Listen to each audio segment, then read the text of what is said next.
I'm going to set this down here. Thanks. So wonderful to be together in this, our home. And on the first kind of cool day we've had in such a long time. Like most college students, I dutifully learned, probably in a philosophy or political science class, that power corrupts. Everyone knows that. Of course, it's one of those things you swallowed whole. Well, at least I did, being a fairly typical, well-behaved Midwestern college girl in the late 1950s, and a music major at that. Well, I did develop an increasing skepticism as I got a little older, learned more, and began to find that not everything I initially ingested in my classes or in life generally tested out. So I began to wonder about that old axiom. And as I thought about it, it seemed to me that it fit pretty well into a new category I had begun developing, new to me at least, that I called big lies. These were old beliefs that people mostly swallowed whole, and I thought often to their detriment. One of these that I put into that category was the belief that money can't buy happiness. Now, any child can tell you that money can't buy happiness, and how can you even question that? What got me to questioning it was that whenever I heard that old chestnut, it usually came from people who were pretty comfortable, and that made me a little bit suspicious. Yes, of course, I thought money can't buy happiness. But I had lived a childhood and young adulthood of some considerable poverty, and I knew that there were a number of things that money could buy me that could significantly contribute to my happiness: education, health care, a place to live, eventually probably children, and all the myriad costs associated with that, including more health care, more education, etc., etc. So I began to suspect that while there was some undeniable truth to the old saying, that it was, in addition, being used to keep poor people content with being poor. Well, poor people might say, I may not have money, but at least I'm not like those miserable rich people. Yes. And it is true that there are rich people, including some very rich people, who have suffered great difficulties, even tragedies. But it is also true that at least they don't have to add to the stress of that worry how to pay for the rent, or the critical dental care that you can't afford, or how to fix up the broken down car you need to get to work. And if folks with money can afford to get away to the Bahamas for a month to ease their stress, that might help too. So this was the category of big lies into which I decided to put power corrupts too. When I began to develop a consciousness about the political world I was living in, it was not uncommon to encounter an attitude that was similar to this, that told me to not worry about all this political stuff so much. Besides, they might say, politics is so dirty. You don't want to get involved in that. I don't recall anyone ever saying in so many words, now don't worry your pretty little head about that, sweetheart. I'll take care of that nasty power for you. But that was kind of the tone of more than one discussion I had on the subject. So, I might not have any power, but at least I'm not like those corrupt, powerful people. It was a very big lesson to fight, that conviction that if I or we had power, we might become corrupt by it, come to like it, maybe start abusing it. I will always remember back when we were starting our local NOW chapter in Two Rivers in Manitowoc, the National Organization for Women. Early on, we had a day-long workshop, a retreat, which we called an advance, with various leadership exercises. And one of them was this. We were called upon to line up at the front of the room in the order of what we thought represented our power or influence in the chapter. It was very funny. A number of us would go up to the second position, but then the person now first in line, uncomfortable at being number one, would sort of slip back and run behind, so that number two got uncomfortable and slipped back, etc., etc. Some of that was our femaleness for sure. Modesty being a chronic female condition, at least in Wisconsin, I know it was. But it was also fear of taking that powerful position, or even looking powerful, or even, heaven forbid, actually thinking that you had power. At this point, I'm going to go back to the original idea that power corrupts, to look at its origin, although there are other versions of the idea that have been identified The one most commonly agreed upon as the definitive origin is attributed to John Emmerich Edward Dahlberg Acton, described in one of the pieces I read as the impressively hirsute Lord Acton. The late 19th century historian and moralist expressed this opinion in a letter to a bishop in 1887. He said, "Power tends to corrupt, and absolute power corrupts absolutely.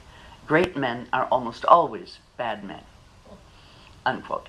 Notice that this isn't exactly what people usually quote when they want to make this point. They usually just say, power corrupts. They do sometimes add the second part, that absolute power corrupts absolutely. But what Lord Acton said that was significantly different was this, that power tends to corrupt. And he also says that great men are almost always bad men. That actually is an idea I think we might agree with, that it may very well tend to corrupt. And I think you can probably also make the case that absolute power corrupts absolutely. But that isn't how the axiom is used in current times. Our discomfort with power comes from the conviction that if we hold power, we will be or are likely to become corrupted by it. But if that makes us hesitant to take what legitimate power we have to use it for good, we have reneged on a significant responsibility as citizens. The fact is, there are plenty of people around perfectly happy to use that power, and they may not be using it in ways that will advance an agenda for the planet that you would be happy with, or that would be compatible with UU's 7 principles. And if you think of people who are prominent in the public arena today, or even looking back in history, you can also find any number of examples of people who out and out abused power. However, we know that power can be used for good, rather than for personal gain or self-aggrandizement, because we've seen it done. So let us look briefly at 3 examples of people who have shown us a way to use power that can advance the human race and the planet. I want to start with Abraham Lincoln, who I think must be the definitive example. Many of you have seen the recent movie about Lincoln. I have 4 times, and then I bought the DVD. And I have also read Doris Kearns Goodwin's amazingly rich and comprehensively documented book, Team of Rivals, on which the movie is largely based. Lincoln was, first of all, a man of unparalleled stature, principles, intelligence, wisdom, and wit. Goodwin doesn't believe he was chronically depressed, as has been supposed, but that he was rather of a melancholy temperament. This, Goodwin says, is not like depression and illness, but rather, in her words, an aspect of one's nature, which has been recognized by artists and writers for centuries as a potential source of creativity and achievement. And there's little question that during his lifetime, Lincoln had much to be melancholy about. But Goodwin focuses in the book on his political genius, which embodied his concept of and exercise of power. The title of the book, Team of Rivals, tells you what is at the heart of the book. The cabinet selected by the newly elected president in 1860 was made up of men, every one of whom was better known, better educated, and more experienced than the prairie lawyer from Springfield. 3 of them had been his rivals for the Republican nomination for president. And I can't help but point out the complete impossibility of such a thing having happened in this past presidential election. You are a saint, sir.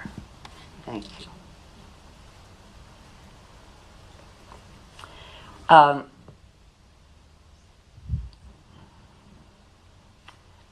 Okay. All 3 of those men, New York Senator and former New York Governor William Seward, Ohio Governor Salmon P. Chase, and distinguished Missouri elder statesman Edward Bates, all considered each other their only rivals for the Republican nomination. None initially even thought of Lincoln, the unschooled country lawyer, as competition. His only political resume to that point was an undistinguished single term in Congress and 2 failed attempts at a United States Senate seat. When the Republican Party did nominate Lincoln, the New York Herald, May 19, 1860, said this, quote, The conduct of the Republican Party in this nomination is a remarkable indication of small intellect growing smaller. They pass over statesmen and able men, and they take up a fourth-rate lecturer who cannot speak good grammar, unquote. Yeah, 7 years ago and that kind of stuff. They did not know that this was a man who, though he lacked their formal education, was probably better educated than all of them. Though he was allowed to attend school only by littles, in his words, between stints of farm work, and thereby did not spend more than a total year of 1 year actually in a classroom, he read. And he read voraciously. Goodwin says that he scoured the countryside for books and read every volume he could lay his hands on. Lincoln obtained copies of the King James Bible, John Bunyan's Pilgrim's Progress, Aesop's Fables, and William Scott's Lessons in Elocution.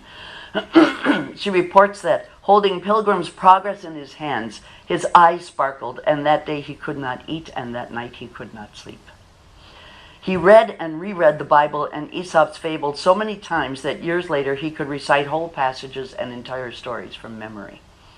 He borrowed a volume of the Revised Statutes of Indiana from a local, now there is a really exciting reading, from a local constable, a work that contained the Declaration of Independence, the Constitution, and the Northwest Ordinance of 1787, documents that would become the foundation of his political and philosophical thought. This is only a tiny sampling of the intellectual development this man undertook with relish. And I won't take more time here to go into all of it, but it was simply staggering. And I share it to let you know that this was a man who was very comfortable leading an administration made up of the political giants of his day. And they were smart people, because he was confident in what he knew, though never, ever arrogant. But he did not fear to use his power or his rank when it was necessary and appropriate to achieve important goals. After his nomination, as he began to put together his cabinet, he knew that he needed William Seward to be his Secretary of State, the #1 position. And Seward knew that Lincoln needed him. Virtually everyone in the Republican Party, except for a handful of Lincoln partisans, had expected that Seward would be the nominee. They were all prepared to crown him, and his hometown of Auburn, New York, had the celebratory cannons, bands, and parade preparations all ready for the news, which of course never came. So when Lincoln approached Seward to be his Secretary of State, he did so in an extremely delicate diplomatic dance, with complete respect for Seward's feelings. Seward was impressed with Lincoln's approach, but politely begged for time, in the meantime communicating with his political manager, a man by the name of Thurlow Weed, widely known as dictator of New York State for nearly 50 years.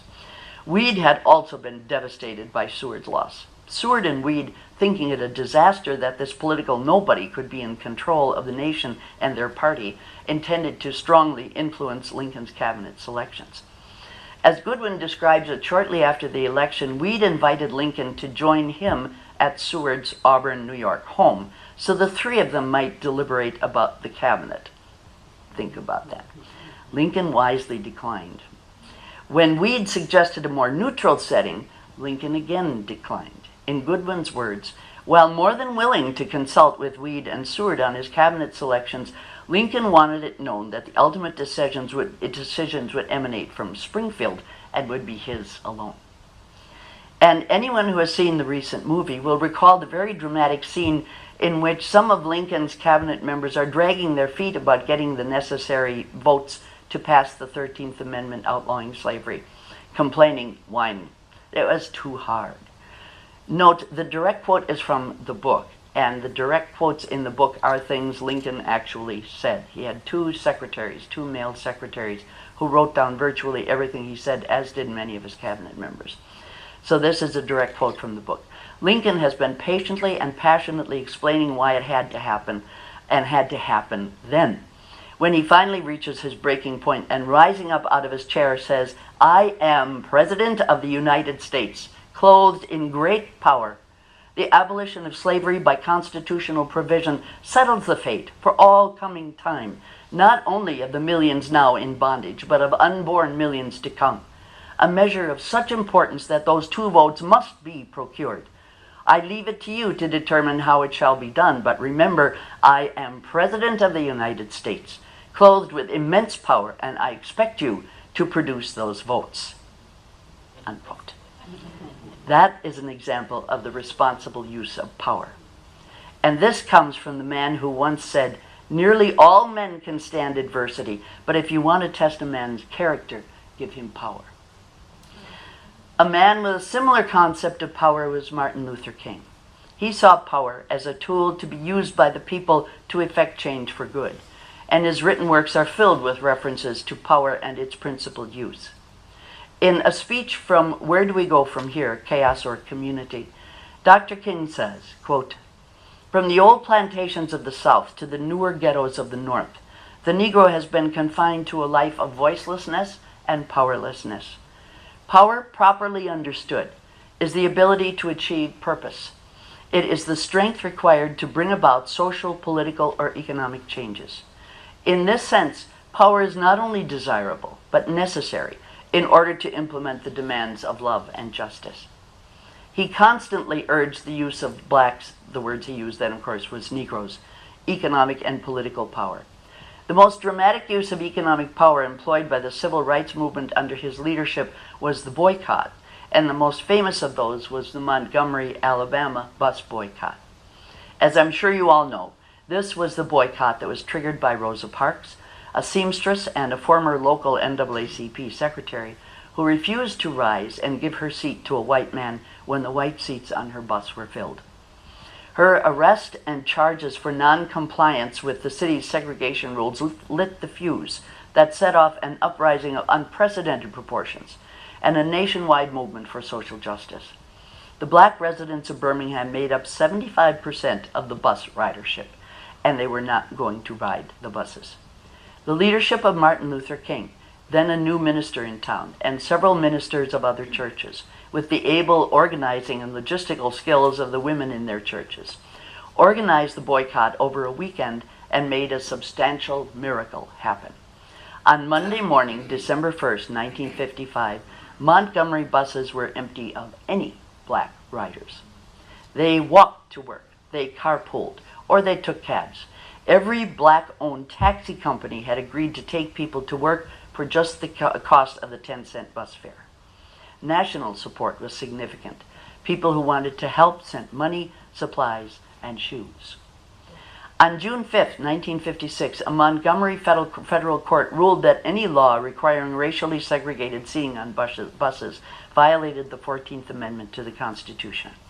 The city appealed to the U.S. Supreme Court, which upheld the lower court's decision on September 20, 1956. And Montgomery's buses were integrated on December 21, 1956, and the boycott ended. It had lasted 381 days. It wasn't easy. There was significant resistance and even violence. Snipers began firing into buses. 4 black churches and the homes of prominent black leaders were bombed, and a bomb at the King home was defused. On January 30th, 1957, the Montgomery police arrested 7 bombers. All were members of the Ku Klux Klan, but the buses were integrated. Economic power, political power. These were tools that Martin Luther King advocated and employed to great effect. Again, in his words, one of the greatest problems of history is that the concepts of love and power are usually contrasted as polar opposites. Love is identified with a resignation of power, and power with a denial of love. What is needed is a realization that power without love is reckless and abusive, and that love without power is sentimental and anemic. Power at its best is love implementing the demands of justice. Justice at its best is love correcting everything that stands against love. Unquote. Now, moving from history to the present and from a male to a female perspective, I would like to bring a new voice into this discussion. This may seem like a drastic departure from our first 2 examples, and in some ways it is, but I think you will see the parallels. Sheryl Sandberg has gotten a great deal of attention lately. She is Chief Operating Officer of Facebook, number 2 to Mark Zuckerberg, and obviously a hugely successful person worth hundreds of millions of dollars. According to a recent Time magazine feature article, Facebook had about 70 million users and $150 million in revenue before she joined in 2008. Now it has 1 billion users and recently reported revenues of $1.5 billion for the quarter. But what has brought all the recent attention to her is a book she wrote entitled Lean In, with an accompanying nonprofit foundation with corporate partnerships, online seminars, and guidelines for establishing support groups. See leanin.org. Her message has generated some controversy. She talks of women's disadvantage in the workplace. That, of course, is not news. But she says that to some extent, women are doing it to themselves. Uh-oh. Sounds like blaming the victim. Well, not necessarily. One second. It's pollens.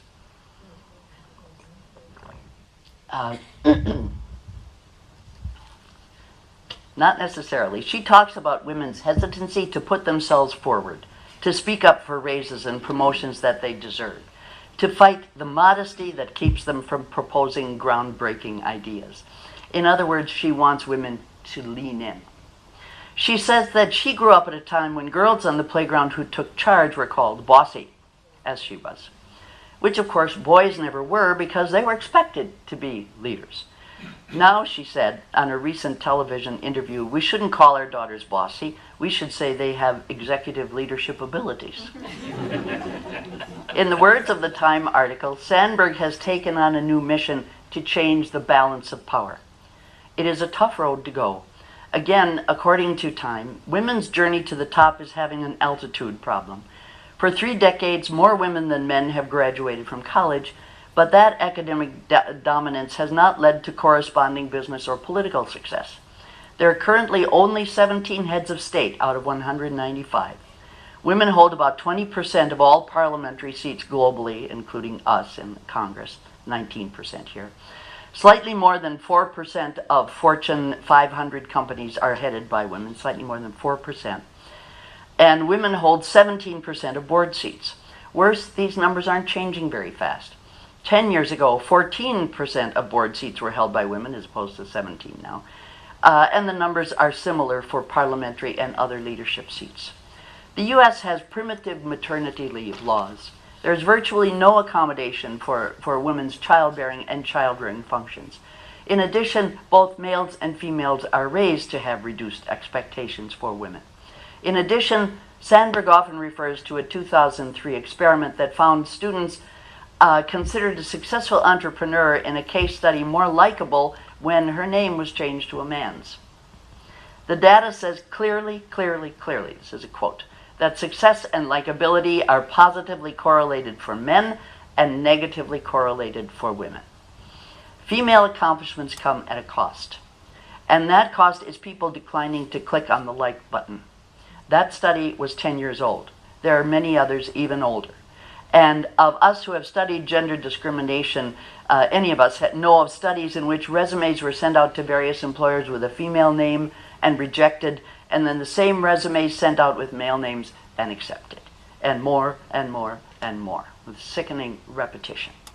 Nor is the answer for women to just act more like men in order to be accepted into the leadership circle. A book that was life-changing for me many years ago was Deborah Tannen's You Just Don't Understand, about the different ways in which men and women communicate. In particular, in a chapter entitled Damned If You Do, she talks about the challenges faced by women political candidates, saying, the characteristics of a good man and a good candidate are the same, but a woman has to choose between coming across as a good candidate or a good woman. If a man appears forceful, logical, direct, masterful, and powerful, he enhances his value as a man. If a woman appears forceful, direct, logical, masterful, or powerful, she risks undercutting her value as a woman. Sandberg says, my argument is that getting rid of these internal barriers is critical to gaining power. We can dismantle the hurdles in ourselves today. We can start this very moment. But please note, she isn't only talking about women changing. She's talking about all of us, male and female, changing. Time's question is, do women want that kind of power? There it is. There's the question. Do you really want that nasty power? I'm really hoping the answer is yes, and that it's yes for all of us. Yes to acknowledging our gifts and accomplishments and requiring appropriate recognition and compensation for them. Yes to offering the special gifts we all have to give, whether that is our educated opinions, our organizing ability, our communicating abilities, our energy, our experience. Yes to being willing to step out in front and seek office in any organization or for any political office or for any board or commission position. Can power corrupt? Of course it can. And eternal vigilance is required always to guard against its seductive appeal for us and for our leaders. But what I have come to be convinced of over my years as a social activist is this. It is not power but powerlessness that corrupts. As Martin Luther King talked of the Negro being confined to a life of voicelessness and powerlessness. It is powerlessness that keeps us from being fully what we are capable of being and of using those abilities to their fullest extent in pursuit of the kind of world we want for ourselves, our children, and the entire human community. I thank you. And if you would now rise Judy? as you are